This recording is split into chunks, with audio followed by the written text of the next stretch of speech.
इस बच्चे ने बड़ा खूबसूरत सवाल पूछा कि आप आईएएस एलाइड की नौकरी छोड़ के टीचिंग में क्यों आ गए। मैं इस सवाल में दूसरा सवाल जोड़ देता हूं। हमारे सामने प्रेम सिंह जी बैठे हैं, मुख्यमंत्री जी बैठे हैं, वो टीचिंग की नौकरी छोड़ के पॉलिटिक्स में क्यों आ गए। दो एग्जाम्पल्स हैं आपके सामने। इन दोनों में एक तारतम्य है, एक रिदम है, एक लय है दोनों में। वो टीचर बने, उनको फील हुआ कि उनका स्वधर्म टीचिंग से ज्यादा कुछ और है। मैं आईएएस एलाइड में आया, मुझे लगा कि मेरा स्वधर्म इससे ज्यादा टीचिंग में है। स्वधर्म क्या होता है? आपने गीता पुस्तक का जिक्र सुना होगा, उसमें श्री कृष्ण ने स्वधर्म का जिक्र किया है।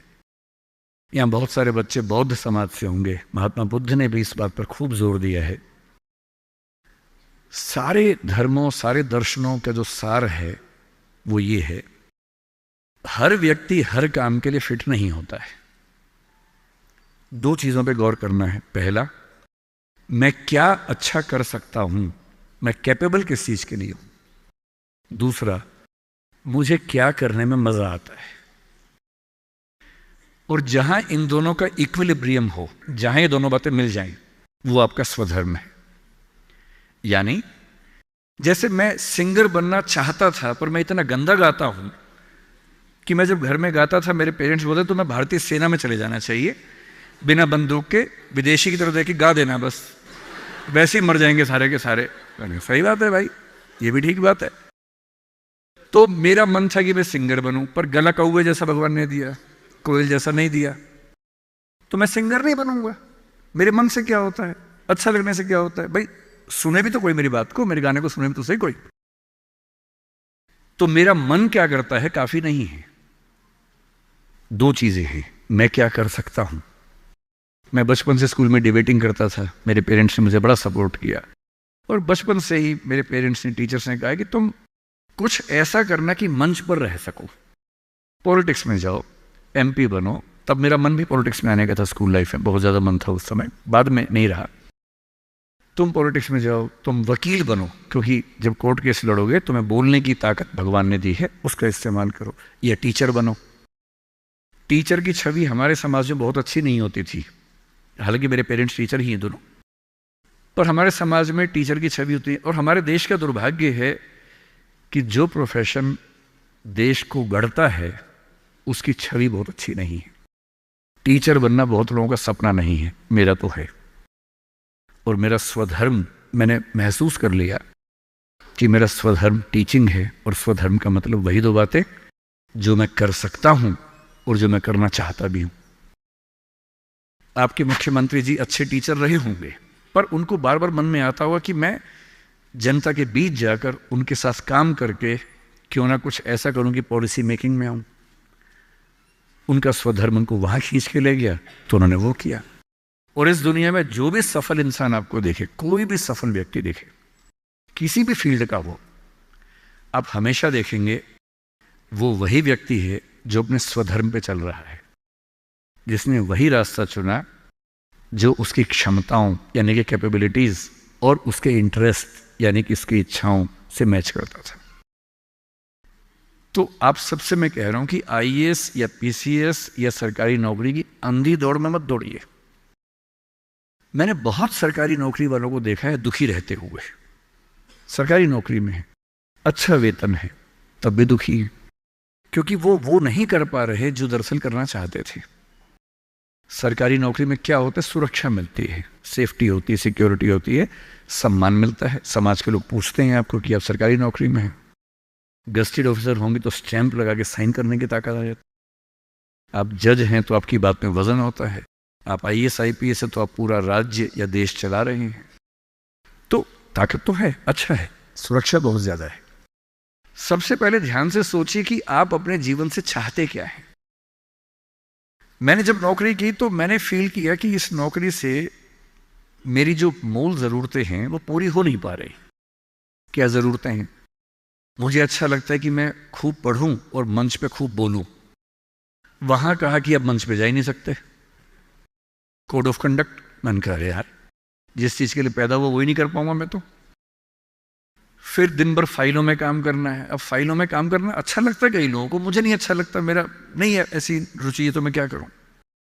मेरा मन करता था कि मैं खूब पढ़ूं, गहरी चीज़ें पढ़ूं। वहाँ तो वही पढ़ना है जो सरकार के हिसाब से चीज़ें आती हैं, उसमें कोई बहुत क्रिएटिव स्कोप नहीं होता है। तो मैं कुछ महीनों में समझ गया कि ये मेरे बस की बात नहीं। और मैं आपसे एक लिटमस टेस्ट कहता हूँ, अपने पेरेंट्स से अकेले में बात करना। देखिए मैं बहुत ज़्यादा बोलता हूँ, जब आपको लगे ज़्यादा हो गया आप इशारा कर देना, मैं चुप हो जाऊँगा वहाँ पर, है ना। मैं भूल जाता हूँ कि मैं कितने घंटे बोल चुका हूँ तो आप हिंट कर दीजिएगा। आज घर जाके अपने पेरेंट्स से बात करना और एक बात पूछना उनसे, अकेले में बात करना, सबके सामने नहीं। स्पेशली अगर आपके पापा किसी नौकरी में हैं या मम्मी नौकरी में, जो भी नौकरी में, उनसे पूछना। उनसे कहना कि पापा आप नौकरी में खुश हो, ये बोल के चुप हो जाना।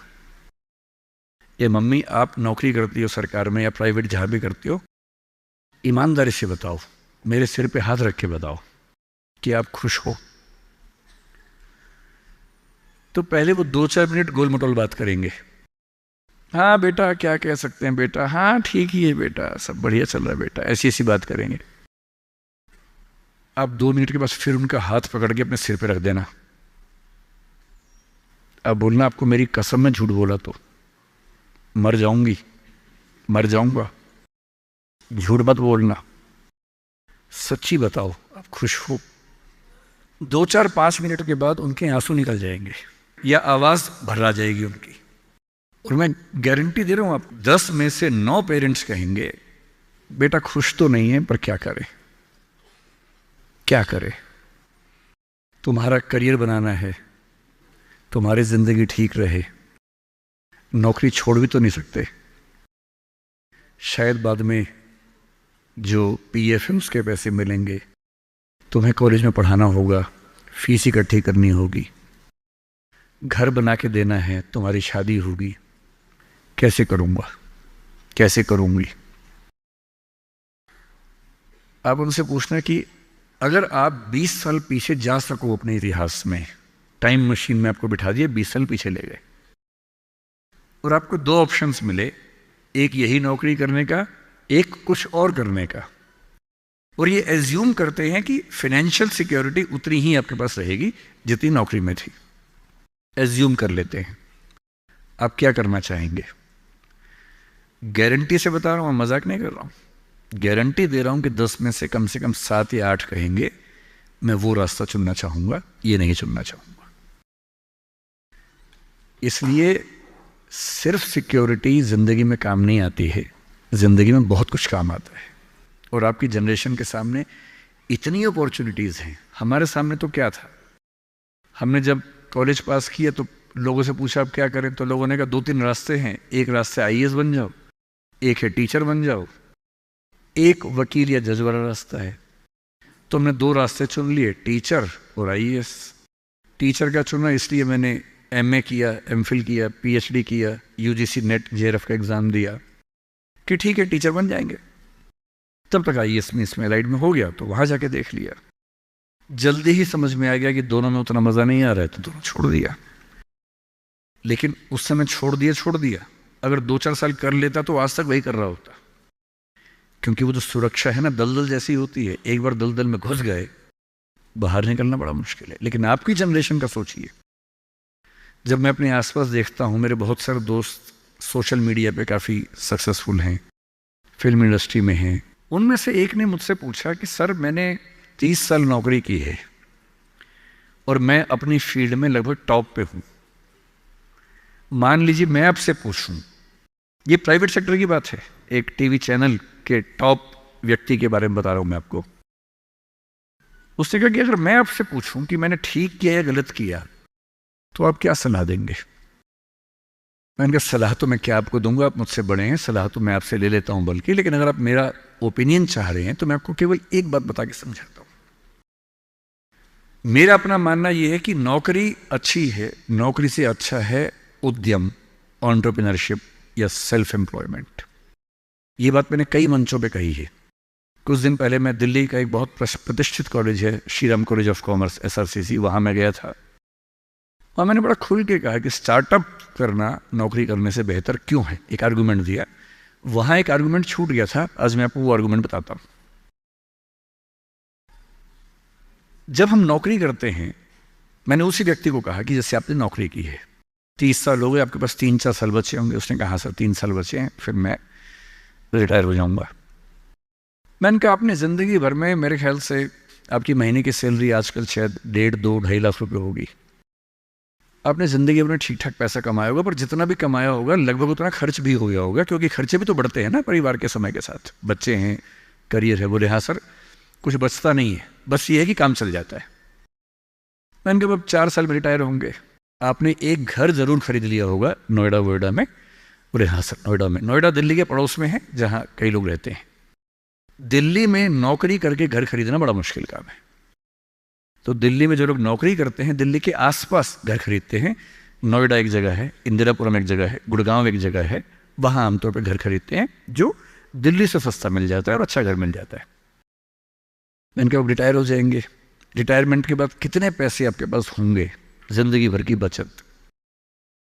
बोले सर मैंने कुछ स्कीम्स में पैसा लगा रखा है, लेकिन मेरे पास 10-15 लाख रुपए कैश होगा, और जो स्कीम्स मैंने इन्वेस्ट किया हुआ है, मैंने सही टाइम पे इन्वेस्ट कर दिया था, तो मुझे महीने का 50-60-70 हज़ार रुपये वहाँ से आता रहेगा, जिससे मेरे खर्चे निकलते रहेंगे, मेरी फैमिली सेफ रहेगी, मतलब हस्बैंड वाइफ हम सेफ रहेंगे। मैंने बढ़िया है। मैंने कहा सिनेरियो नंबर 2 सोच के देखिए ज़रा।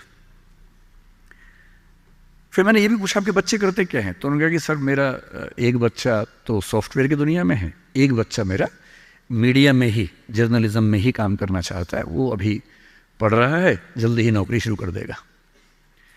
मैंने कहा जब वो नौकरी शुरू करेगा उसकी सैलरी क्या होगी? बोले सर शुरुआत तो 30-35 हज़ार से होनी चाहिए, धीरे धीरे फिर परफॉर्मेंस के हिसाब से सैलरी बढ़ जाएगी उसकी। मैंने कहा चलिए अब चैनल चेंज कर लेते हैं। मान लीजिए कि आपने 30 साल पहले नौकरी की जगह अपना उद्यम शुरू किया होता।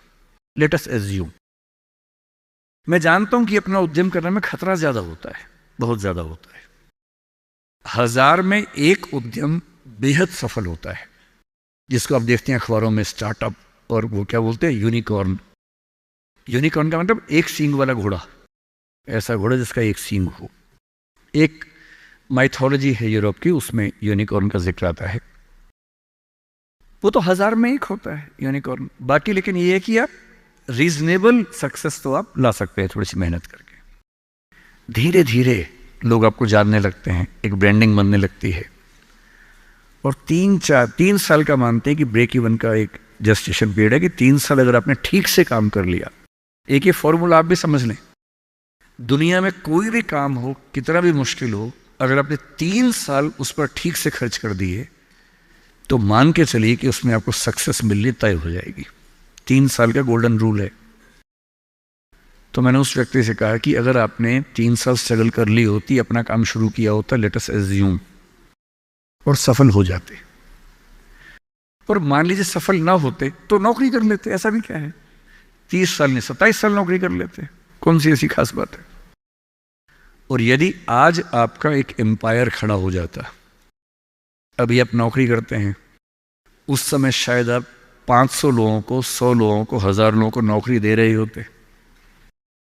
कोई मुझसे अगर पूछता है ना कि मैं जिंदगी में किस चीज से सबसे ज्यादा खुश रहता हूं, सबसे ज्यादा, वो ये है कि जब मैंने नौकरी छोड़ी, अपना काम शुरू किया।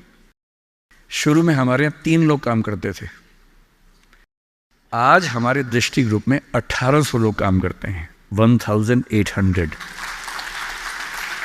और मुझे सबसे बड़ा सुकून इस बात का है कि 1800 परिवार चल रहे हैं मेरे उस एक फैसले से।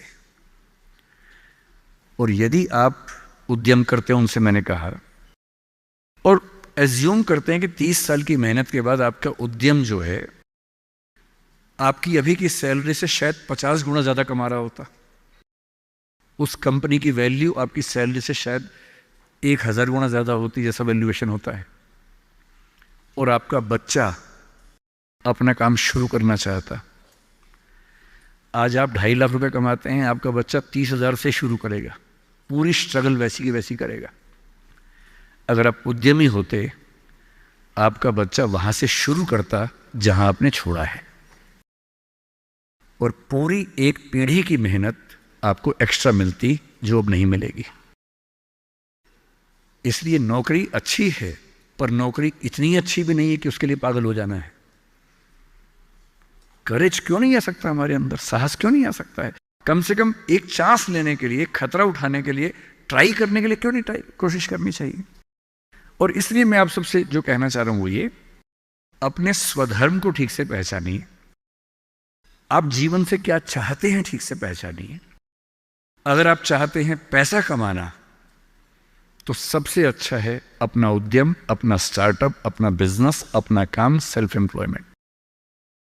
अगर आप चाहते हैं पावर, कि मैं कुछ करूं तो दुनिया को दिखे, तो सिविल सर्वेंट बनिए, जज बनिए, पॉलिटिक्स में आइए। पॉलिटिक्स एक ऐसी चीज है जहां आप समाज को सबसे ज्यादा बदल सकते हैं, सबसे ताकत के साथ बदल सकते हैं।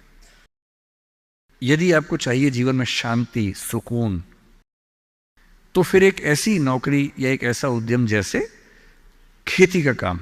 आप तो सिक्किम में रहते हैं, मैं कल आते हुए रास्ते में सोच रहा था कि सिक्किम के युवा अगर अपना स्टार्टअप शुरू करें ऑर्गेनिक फार्मिंग का ही, आपको अंदाजा नहीं है दिल्ली में क्या हाल है। दिल्ली में किसी शॉप के ऊपर लिख दीजिए ऑर्गेनिक फार्मिंग के प्रोडक्ट्स मिलते हैं, वहां लाइन लग जाती है, लोग पागल हो जाते हैं। वो केमिकल पेस्टिसाइड्स और केमिकल फर्टिलाइजर्स खा खा के इतने पगला चुके हैं हम लोग, जिस शॉप पे लिखा हो ऑर्गेनिक प्रोडक्ट्स, मतलब अजीब हाल हो जाता है। सिक्किम के युवा, जब आपका स्टेट दुनिया का पहला स्टेट ऐसा है जहां ऑर्गेनिक फूड मिलता है सिर्फ, आपके पास तो दी हुई ब्रांडिंग है पहले से, उस ब्रांडिंग का इस्तेमाल करके अगर आप दिल्ली में, और दिल्ली ही क्यों, दुनिया भर में, आजकल तो एक एप्लीकेशन बनानी है, ऑनलाइन ऐप बनानी है, दुनिया भर में प्रोडक्ट सेल करना है। और अगर आप ऐसा कोई प्रोडक्ट लाएं और सिक्किम में 10-20 यूनिकॉर्न खड़े हो जाएं, यूनिकॉर्न का मतलब है एक ऐसी कंपनी जिसकी वैल्यू $1 बिलियन की है। $1 बिलियन का मतलब आज के ज़माने में होता है लगभग 10,000 करोड़ रुपए या 9,000 करोड़ रुपए। वैल्यू, इनकम नहीं, वैल्यू, कंपनी की वैल्यू इतनी है। और ये आजकल बहुत मुश्किल नहीं होता है, बस 2-3 साल की गंभीर स्ट्रगल। फिर कल मैं एक बात और सोच रहा था, जब मैं बागडोगरा से यहां आया, मैंने कल महसूस किया कि जो north eastern part of country है, जिसमें सिक्किम भी है, बाकी राज्य भी हैं, हम तो दिल्ली में रहते हैं। मुझे दिल्ली से कहाँ जाना होता है, मैं बॉम्बे अक्सर जाता हूँ, इलाहाबाद जाता हूँ, लखनऊ जाता हूँ, जयपुर जाता हूँ। जहाँ भी जाना होता है, अगर मैं सड़क से जाऊँ तो कुछ घंटे, बॉम्बे तो अब 12 घंटे का हो जाएगा, पहले 24 घंटे का था। और फ्लाइट हर जगह की है, फ्लाइट में बैठे 2 घंटे बॉम्बे, 1 घंटा इलाहाबाद, आधा घंटा लखनऊ, आधा घंटा जयपुर, बात खत्म, पहुंच गए। अब मैं सिक्किम आना चाह रहा हूं, कल को शायद मैं अरुणाचल जाना चाहूं, नागालैंड जाना चाहूं, मैं बहुत आसानी से पहुंच नहीं पा रहा हूं। ये दिक्कत तो सब लोगों के साथ है। आपका दिल्ली के साथ, देश के बाकी हिस्सों के साथ कांटेक्ट इतना कमजोर है, चिंता की बात है। पर यह चिंता केवल सरकार के लिए क्यों है? एक रास्ता भी तो है। कल मैंने रास्ते में एक चीज सोची, आपसे शेयर करता हूं, शायद आप में से कोई इस रास्ते पर चलना चाहे। हवाई जहाज तो उसके लिए बहुत बड़ी पट्टी चाहिए होती है। मुझे पता है कि यहां पड़ोस में एक हमने एयरपोर्ट बनाया है जो मौसम की वजह से कम चल पाता है। हेलीकॉप्टर एक बहुत बड़ा स्ट्रक्चर होता है जिसको मैनेज करना आसान नहीं होता है। अगर आप टेक्नोलॉजी को ठीक से समझते हो तो अभी दुनिया के कुछ देशों में एक्सपेरिमेंट्स हुए हैं, एक्सपेरिमेंट सक्सेसफुल हो चुके हैं। आप यूट्यूब पर सर्च कीजिए, मिल जाएंगे आपको। क्या एक्सपेरिमेंट है? एयर टैक्सी का, हवाई टैक्सी। कई कंपनियों ने अलग अलग तकनीक से यह प्रयोग करके देख लिया है। उबर इस पे कुछ एक्सपेरिमेंट्स कर रहा है। हमारे प्रधानमंत्री श्री नरेंद्र मोदी की बात भी उबर कंपनी के मालिक से 3-4 साल पहले हुई कि उबर टैक्सी हम चलाएंगे, एयर टैक्सी चलाएंगे दिल्ली में जल्दी ही। दिल्ली से गुड़गांव जाने में 1 घंटा लगता है, एयर टैक्सी 8 मिनट लेगी मैक्सिमम। टैक्सी कैसे काम करेगी? आपने ड्रोन देखे हुए हैं, हेलीकॉप्टर भी तो इस तरह का ड्रोन ही होता है। एक कार जैसा इंस्ट्रूमेंट है जिस पे 4 पंखे लगे हैं, वो ड्रोन बन के उड़ता है और एक जगह से दूसरी जगह ले जाता है। बैटरी ड्रिवन चीज़ें भी आने शुरू होने वाली हैं, जो कि बहुत कॉस्टली नहीं पड़ती हैं ऑपरेट करने में। मैं कल ही सोच रहा था कि नॉर्थ ईस्ट में अगर कुछ ऐसे युवा हो, कुछ सिक्किम में हो, कुछ अरुणाचल में हो, नागालैंड में हो, त्रिपुरा, मिजोरम, मेघालय में हो, और मिलके कुछ ऐसी कंपनियां बनाएं सरकार की पॉलिसी से बात करके, और मेरे ख्याल से सभी राज्यों के मुख्यमंत्री दिल्ली में बात करेंगे ही करेंगे। सिविल एविएशन मिनिस्ट्री से, होम मिनिस्ट्री से परमिशन जो रिक्वायर्ड है वो लेने के बाद उबर जैसी कंपनियों से टाई अप करके जैसे भी करना चाहें, अगर हमारे पास एयर टैक्सी का एक अच्छा मॉडल बन जाए। कल जब मैं तीस्ता के पास से निकला, मैंने अपने ड्राइवर साहब से पूछा, क्योंकि पुल एक दो टूट गया बता रहे थे, बहुत मिट्टी मलबा जमा था। मैंने उनसे पूछा कि जैसे नदी के सामने जो गांव है, अगर मुझे यहाँ से वहाँ जाना हो, पुल तो टूट गया, कैसे जाएंगे? उन्होंने बताया कि यहाँ से वहाँ जाने के लिए 50 किलोमीटर पीछे जाके एक पुल पार करके आना पड़ेगा, क्योंकि अभी पुल टूट गया है। और मैं सोच रहा हूँ कि मान लीजिए इस नदी के इधर और उधर 2 दोस्त रहते हों, या किसी बच्चे का घर इधर है, स्कूल उधर है, अब वो कैसे जाएगा? और ऐसा क्यों ना हो कि इस राज्य की भौगोलिक स्थितियों को देखते हुए हमारे पास एयर टैक्सी के छोटे छोटे मॉडल्स बहुत जगहों पर हों, जो बहुत कम फीस पर वो सारा डिस्टेंस ट्रेवल करने में हेल्प करते हों। और ये उद्यम बाकी राज्यों के लोग यहाँ के करें, क्या इससे बेहतर नहीं है कि सिक्किम के बच्चे ये उद्यम करें? और सिक्किम के टूरिज्म के डेवलपमेंट में सिक्किम को फ़ायदा हो, ये तो होना ही चाहिए।